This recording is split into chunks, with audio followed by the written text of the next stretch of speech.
Festival na nakita nyo kanina. December 12, 2007, guys, today po ang fiesta ng Our Lady of Guadalupe. At the same time, today po ang selebrasyon ng Global Peace Festival. So to all of us here, peace be with you. Ayan mga boss, kanina tuloy-tuloy ang ating kantahan, sayawan at mga kwentuhan dito sa One Morning. So join us dito lamang po from 6 o'clock to 8 o'clock a.m. Good morning, Bobby. One morning, Claudine, at one morning sa'yo, Nikki at Aljo. Yan po mga kaibigan sa Luneta, sa Trino Grandstand po. Yan ang Global Peace Festival na sinasabi natin na 2 linggo po. Ang dami po pupunta dyan. In-expect po nila mga 250,000 po na pupunta dyan. Iba-iba mga estudyante, meron dyan singing contest, dancing contest. Martin Luther King. June, the 3rd yata. The 3rd. Kaya kasama natin dyan sila Zay, sila Mario, nandyan sila. Ayan, ito mo, nakabihis na si Mario at si Zay. Sino ba yun? Si Mario?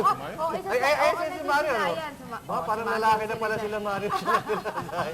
Okay nga pala, peace be with you. Speaking of peace, yung Global Peace nga pala is today. And congratulations sa mga shows ng Channel 4. Channel 9 and Channel 13 na nanalo ng Anak TV Seal Award. Yay! At isa na dyan ang One Morning! Isa na dyan ang One Morning! Ulit lang natin. Marami, 14 awards tayo, 14. 14 awards. Diba mga kaibigan, salamat sa mga nanay at mga kabataan dyan na tumututok. At syempre yung mga bumubuo ng Anak TV Seal Awards na pinili po ang One Morning! Kulit no? One Morning, Nikki! One morning, Bobby. One morning po sa inyo lahat. Neto nga, abak kaya ko nga, maya pa abak ka rin. Ito tayo ng pancake, di ba? Oo, at saka yung waffle dog, ang sarap. Yummy. At pag kayo ay mga avid watchers ng One Morning, sabi nga namin ng Global Peace Festival, di ba? Nandyan sa Carino Grandstand sila Zay and Marion para i-cover ang buong event. Kaya Zay, Marion, One Morning! One morning, Zion Marion. Ayun, iba na yun! One morning, Philippines! Good morning! Good morning, Carino Grandstand! And welcome to the Global Peace Festival 2007! Wow! Talaga namang napaka-exciting dito. Kaya naman kami ni Zay ay talaga, kung nakikita nyo, excited na excited. And finally, the long wait is over today, December 12, marks the culmination of the 5-day event of Global Peace Festival 2007. And for 2 weeks nga sinasabi natin, Zay, di ba? Lagi natin kasama ang mga organizers from the Global Peace Festival. At ngayon po, eto na, nakikisa kami ni Zay sa mga kasiyahan at festivities dito.